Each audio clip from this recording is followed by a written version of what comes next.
반갑습니다. 이번 시간 생활윤리죠. 생활윤리 7번째 시간 출생과 윤리에 대한 내용을 한번 해보도록 하겠습니다. 역시나 이 영상 하단에 있는 링크를 보시고 먼저 유튜브 영상 하나 먼저 보고 오시면 좋겠어요. 보고 왔으면 한번 시작하도록 하겠습니다. 자, 53쪽 쟁점 탐구 토론 속으로 먼저 보도록 하겠습니다.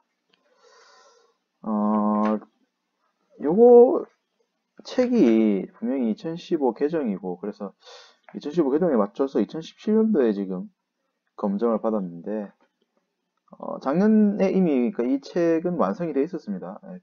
완성돼서 이미 저는 이제 1월 달에 재작년 12월 달에 이미 이 책을 이제 시범용을 받았었기 때문에 책이 어쩔 수 없어요. 이 2012년도에 한번 낙태죄에 대해서 이 헌법재판소에서 위헌 여부를 물었던 적이 있습니다. 다뤘던 적이 있는데, 그로부터 7년이 지났죠. 그래서 2019년 4월에, 작년 4월에 다시 한번 낙태죄에 대한 논의 문제가 있었죠. 그죠? 그래서 교과서 자료 보시면 교과서는 그래서 2012년도 자료로 되어 있습니다. 그래서 당시에는 합헌 판결이 났죠. 그죠? 합헌 판결이 나서 보통 4대4 이래 됐는데, 4대3은 이제 의견이 이제 과반수 없다니까 현행 그대로 유지되는 방식이었죠. 근데 2019년 4월 당시에 이제 위헌도 있고 합헌도 있었는데, 제일 큰 의견이 이제 헌법 불합치 판결입니다. 그래서 완전 위헌처럼 폐지는 아니고 이 법률을 개정해야 된다라는 지시가 있었죠. 그죠? 그런 내용에 대해서 아마 영상을 보고 오셨을 겁니다. 낙태라는 문제는 이제 예전에는 어찌 보면은 아주 신성시되는 문제고, 그래서 당연히 낙태는 주로 이제 죄다 라는 입장, 즉 낙태에 대한 반대 입장이 극히 강했었습니다. 근데 시대가 변하면서 차츰 다양한 어떤 사회적 현상에 의해서 낙태에 대한 이런 반대 의견보다는 찬성적 입장이 점점 강해지고 있는 거죠. 그죠? 7년이라는 시간, 2012년부터 2019년까지 7년이라는 시간 동안 어떻겠습니까? 단순히 헌법재판소의 위원들이, 헌법재판소에 당시 속해 있는 위원 9명이 바뀌었기 때문에, 그 사람들 사람이 바뀌었기 때문에 내용이 바뀌었을까요? 그건 아니겠죠. 7년이라는 기간 동안 우리 사회적 인식이 바뀌었다고 봐야겠습니다. 그저부터 꾸준히 이렇게 반대적 의견에서 찬성적 의견으로 조금씩 이렇게 이동해 가고 있는 걸 볼 수 있죠. 이건 뭐 사회적 인식의 진보라는 개념으로 볼 수도 있을 것이고, 또 한편으로는 뭐 생각의 전환 같은 것을 볼 수도 있겠죠. 그죠? 예. 나중에 저희가 이번 시간 내에서 한번 요거에 대해서 한번 좀 얘기를 한번 해보도록 하겠습니다. 일단은, 앞으로 돌아와서 한번 얘기해 보도록 하죠. 자, 왜 낙태 얘기가 나오냐? 우리 책에서는 이제 지금, 출생하고 죽음, 그러니까 삶의 시작과 끝을 함께 다루려고 하고 있습니다. 근데 솔직히 함께 다루기에 굉장히 내용 차이가 심하죠. 그죠? 전혀 다른 내용을 다루고 있어서 선생님은 한번 이 소단원 1단원 2단원을 다시 뭉쳐서 다시 쪼갰어요. 그래서 출생 파트와 죽음 파트를 완전히 쪼개보도록 하겠습니다. 그래서 삶의 시작점에서 하지 않은 윤리적 문제들에 대해서, 의미와 문제들에 대해서 한번 알아보도록 하고, 나중에 다음 시간에는 죽음의 의미와 그 관련된 문제들에 대해서 살펴보도록 하죠. 그래서 이번 시간에는 출생의 윤리적 의미와 문제를 알아볼 건데, 그걸 위해서 출생의 윤리적 문제 중에 하나인 낙태에 대한 한번 얘기 꺼내봤었죠. 자, 교과서 46쪽 보시면 먼저 나와 있는 건 윤리적 의미입니다. 굉장히 쉬운 내용이죠. 그죠? 먼저 윤리적 의미입니다. 다른 의미가 생물학적 의미도 아니고 뭐 유전적 의미도 아니고 윤리적 의미이기 때문에, 태어난다는 건 윤리적으로 어떤 의미가 있냐? 무엇보다도 실현하는 거죠.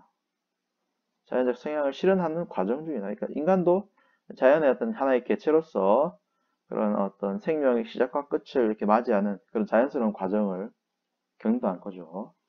둘째로는 도덕적 주체로서의 삶의 시작이다. 도덕적 주체에서 우리가 다른 존재와 다른 점은 단순히 살아가는 게 아니고 도덕적인 결정과 책임을 지는 존재이기 때문에 더욱더 줄체로 볼 수 있습니다. 그래서 그러한 삶의 출발점이다.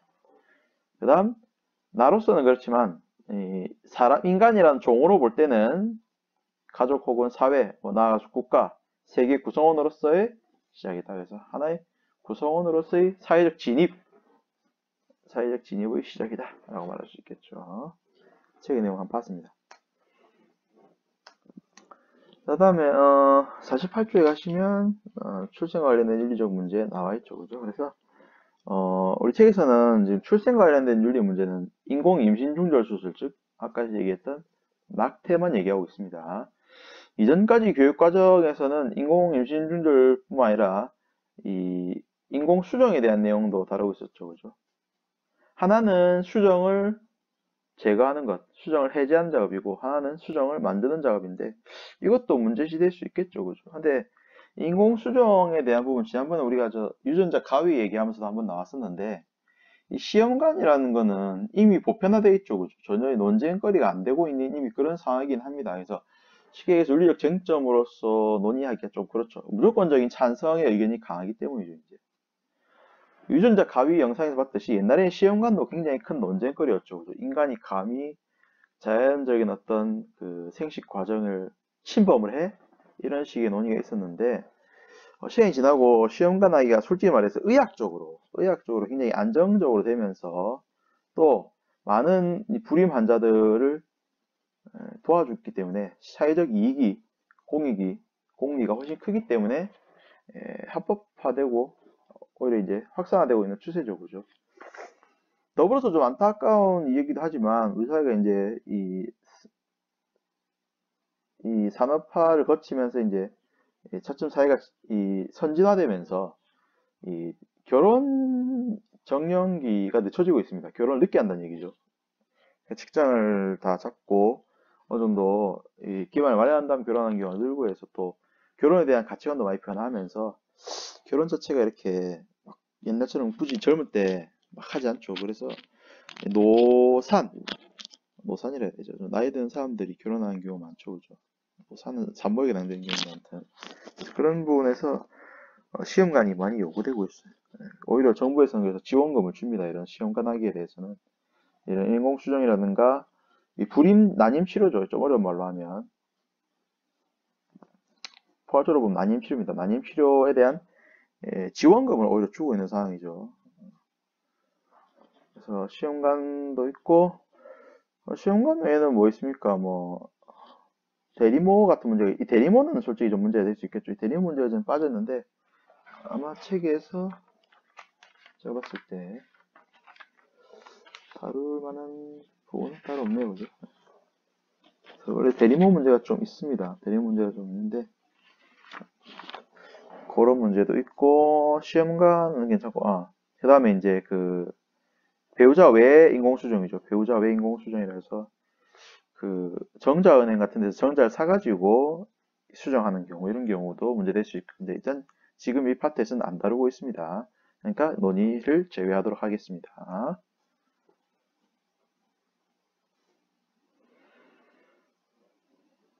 자, 그래서 이번 시간에는 주로 이제 이 낙태와 관련해서 한번 얘기해 보도록 할 건데,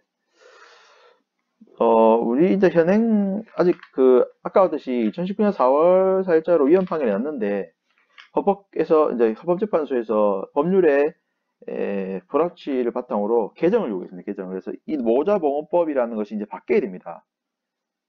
바뀌어야 돼요.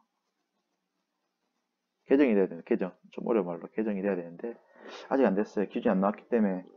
그러면서 이전 시기까지 일단 현행까지 진행되고 있는 낙태 기준을 보시면 최근에는 역시나 48쪽이 잘 나와 있습니다. 그죠? 보시면 48쪽에 나와 있는데 첫째로 무엇보다도 기간이 산정되어 있습니다. 기간이 24주라고 되어 있어요. 24주.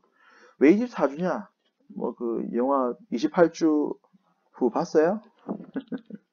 좀비 영화 다들 좋아하죠. 그죠?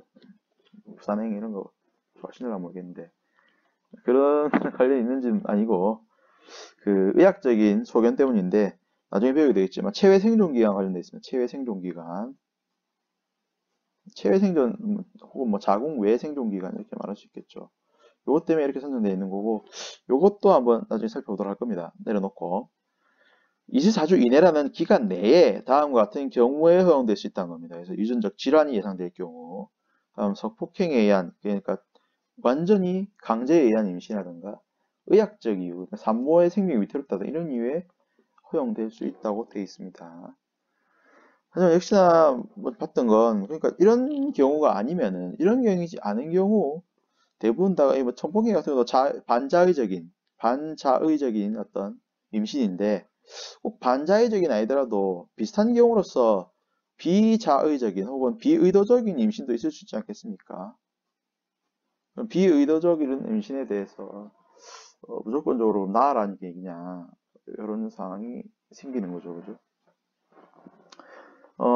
책에서는 뭐 태아 생명권과 죄송합니다. 태아 산모 생명권이란다. 만들어 놓고 그런 게 보이네. 산모의, 그러니까 선택권이죠. 죄송합니다. 산모의 선택권 간의 충돌을 얘기하는데, 쉽게 얘기하면 실제 엄청 중요한 부분 중에 하나가, 여러분 생명권과 선택권 중에 뭐가 더 중요할까요? 솔직히 이 두 가지 권리의 무게를 재봅시다. 더 어느 게 더 무겁습니까? 논의할 가치가 있나요?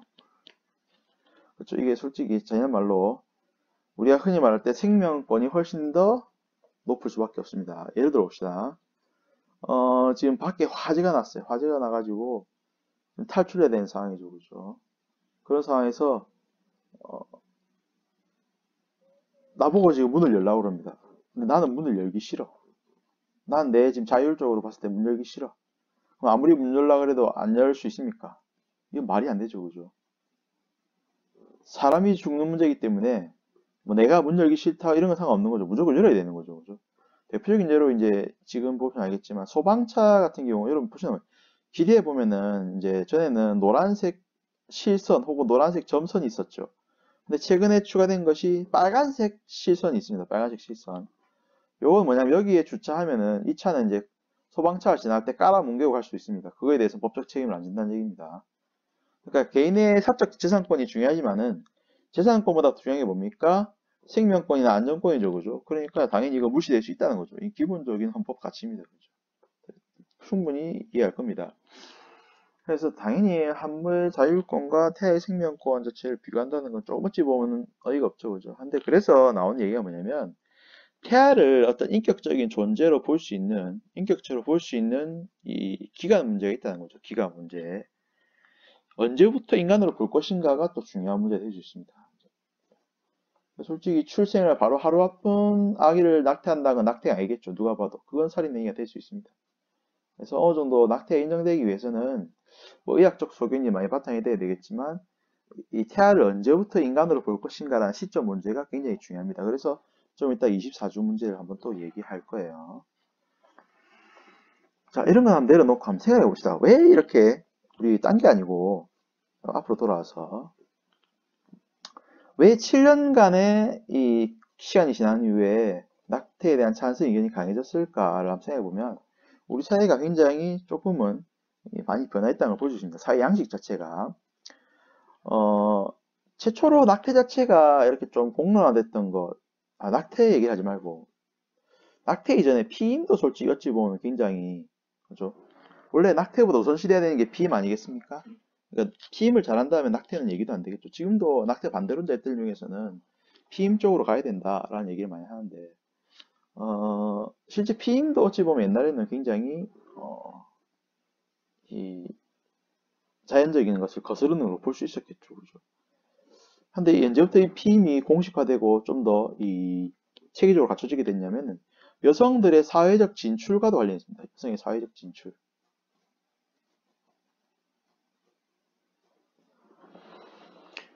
어, 이제 산업화가 진행되고 인력이 부족하게 되면서 여성들도 산업화에 기여를 하게 되죠. 근데 여성들의 경우 지금도 우리가 문제되고 있는 게 뭐냐면 육아휴직 기간 같은 것들이죠. 그죠? 그래서 출산이라든가 육아에서 근로 단절이 많이 일어나죠. 그죠? 그걸 막기 위해서 어떻게 되겠습니까?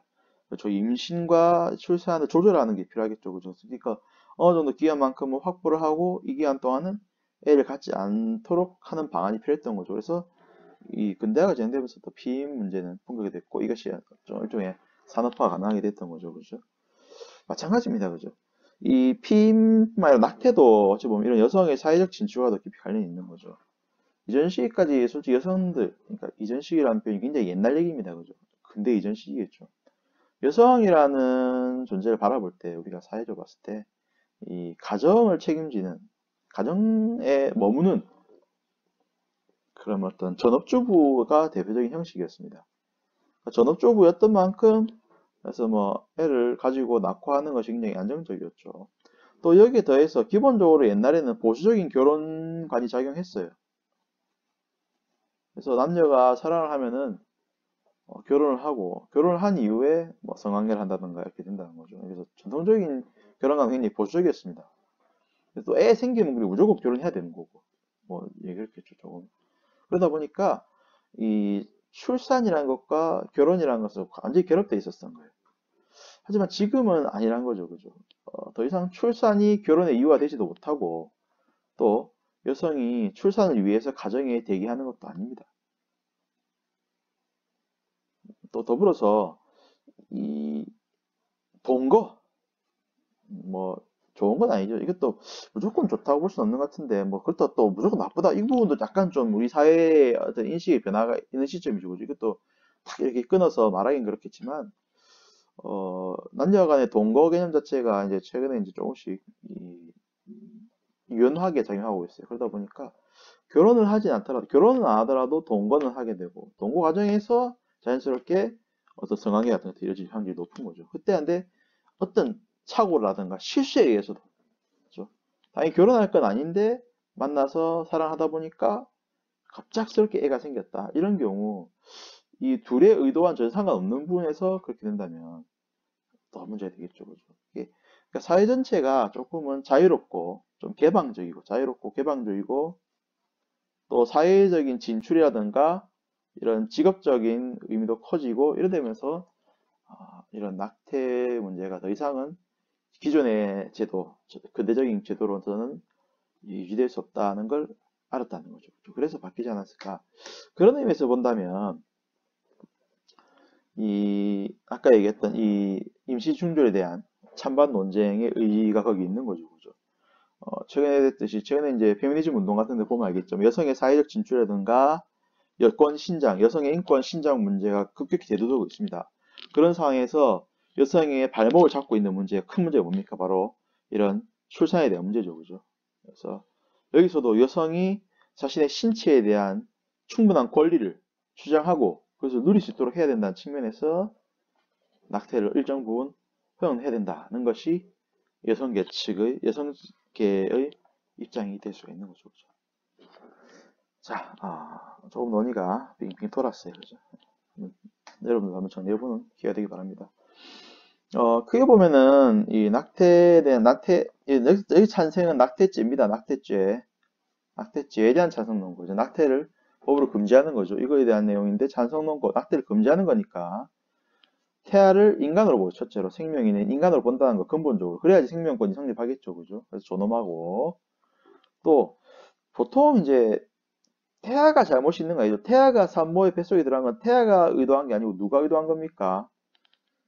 남녀의 의도죠. 공통적인 그 부모의 의도죠. 부모의 의도. 부모의 실수입니다. 그리고 책임은 부모가 져야 되는 거 아닙니까?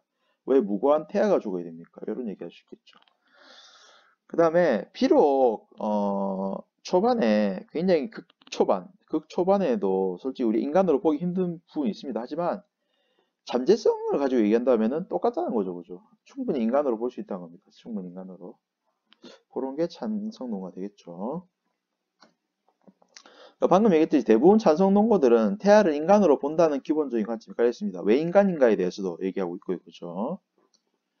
반대 논거는 어떠냐? 첫째로 태아는 인간이 아니라고 보신다. 즉 생명적 존재가 아니라고 보기 때문에 가능하다는 거죠. 이 부분에 좀 더 이따 얘기해 보겠지만 실제 많은 수정란들이 자연적으로 소실됩니다. 그러니까 그 수정과 착상 사이에는 꽤나 큰 갭이 있어요. 수정이 된다고 해서 무조건 착상되는 게 아니라는 거죠. 많이 걸러진다는 겁니다. 심지어 나가서 착상 이후에도 많은 과정을 거치게 되는데 수정란이 이 임신에 성공되는 경우, 출생까지 이어지는 경우는 25% 정도밖에 안 된다고 합니다. 자연적으로도 많이 소실되는 거죠. 그러면 그때마다 그러면은 수정이 되지 못한 태아는 우리가 그러면 늘 안타까워해야 되고 뭐 그래야 되는 거냐 이런 얘기 할 수 있겠죠. 그만큼 어느 정도 시점까지의 태아, 여기서 태아라는 말이 좀 무조건적으로 나와 있는데 좀 짧게 나와 있지만 어느 시점 이전까지의 태아는 어디까지나 수정란 혹은 뭐 어떤 체세포 정도에 불과하다는 얘기를 하고 있는 거죠. 자, 이런 얘기는 생명학적이고 두 번째는 이제 정당 방위 권리. 여성의 밀퇴 권리도 비슷하죠, 그죠? 여성의 여권 신장 문제 관련이 있습니다. 아까 잠깐 얘기했지만 여성들이 자신의 삶을 오롯이 자신의 역량으로서 의지대로 조절하고 주체적으로 이끌어가기 위해서는 그들의 몸에 일어나는 모든 변화들에 대해서는 자신이 그것을 결정할 권리가 있어야 됩니다. 그죠? 여러분들 보고 누가 네 예쁘게 해줄게, 쌍꺼풀 해줄게, 무조건 좋아할 사람은 없죠, 그죠? 자신의 눈에 쌍꺼풀 만드는 거 예뻐질 수도 있겠지만 그걸 하고 안 하고는 순전히 개인의 목 아니겠습니까? 당연히 태아 소중하죠. 하지만 그것이 여성의 삶을 가로막고 여성의 사회적 진출을 막는다면 큰 문제가 있는 거 아닙니까? 그런 생각한다면 충분히 낙태는 허용될 수 있다는 거죠. 뭐 마찬가지 이것도 권리 주로 권리 문제를 많이 빠지고 있습니다. 권리. 그래서 역시나 자신의 신체에 일어난 일에 대한 선택한 권리를 가진다. 네, 그런 얘기죠. 자, 책의 내용 정리해봤고 근데 아까도 늘 얘기했지만 그렇다고 해서 무작정 낙태를 다 허용할 수는 없는 거예요. 무조건 위헌 볼 수는 없는 이유가 바로 그 부분인데 이 언제부터 태아를 인간으로 볼 것인가? 그렇다고 출생 직전까지 이걸 태아를 어디까지나 수정란과 비슷한 어떤 체세포에 불과하다고 볼 수는 없습니다. 일정 시점이 지난 후서부터는 충분히 인간으로 볼 이유가 있어요. 그래서 이 부분이 굉장히 큰 난제인 게 단순히 윤리적 문제도 아니고 생물학적 문제만도 아닙니다. 그죠? 그래서 이런 문제 해결하기 위해서는 많은 논의가 필요하고 아직까지도 제대로 된 해결책은 못 보고 있어요. 24주라는 거는 최초로 이제 미국에서 최초로 60년대에 낙태 관련 이제 재판이 하나 나오게 되는데 로웬 맞죠? 로데도 로데도 로 vs 도라는 재판에 의해서 일어난 내용입니다. 도의 강제적인 도는 아니죠. 도는 아니고 로데도인데 이 강제로 강간에 의해서 임신한 여성이 낙태를 요청했는데 이 기간이 벌써 좀 상당히 지난 시점이었던 거죠. 낙태를 요구했는데 재판부가 그것을 시간이 많이 지났다는 이유로 거부하고 이런 문제였는데 결국 허용됐습니다. 허용됐는데 그때 내놓은 게 뭐냐면 28주라는 거예요. 28주. 28주 역시나 영화 제목인데 왜 나왔냐면 무엇보다도 태아를 인간으로 보고 단순한 세포체가 아닌 하나의 인격체로 볼 수 있는 가장 근본적인 근원은 뭐냐면 바로 독립성이에요. 독립성. 자, 조금 비근한 예를 들자면 여러분 남녀 전부 다가 여러분들 다 고등학생이니까 다 생식세포를 가지고 있습니다. 자기 안에. 생식세포 잘 알죠? 뭡니까? 정자와 난자입니다. 근데 정자와 난자도 크게 본다면 얘들도 인격으로서의 가능성을 지니고 있어요. 이해됩니까? 그럼 얘들도 그럼 함부로 죽이면 안 되는 거 아니야? 그래서 여러분들 많은 소실이 나고 있죠. 이거는 자이든 타이든 결국 소실이 난다 아닙니까? 가능성을 배제하고 있죠. 그죠? 이게 잘못된 건 아니다니까. 그런 것처럼 당연히 수정란 상태 굉장히 중요한 상태입니다. 그죠? 이거 굉장히 이것도 힘든 상황이고 이게 과연 굉장히 자연적인 어떤 굉장히 중요한 현상인데 아까 얘기했듯이 수정란 자체도 한 몇 퍼센트 거의 절반 정도는 착상이 되지 못하고 소실된단 말이죠. 또 이후에도 많이 소실되고 그렇다면 수정란 자체를 무조건 인간으로 보는 것도 조금은 아닌 것 같다는 거죠. 그죠? 그러니까 적어도 단순히 세포가 아니고 진짜 하나의 인격체로서 볼 수 있는 시점은 뭐냐? 지 혼자서 존재할 수 있다면 아마 독립존재가 아니겠는가라는 얘기를 합니다. 지 혼자서.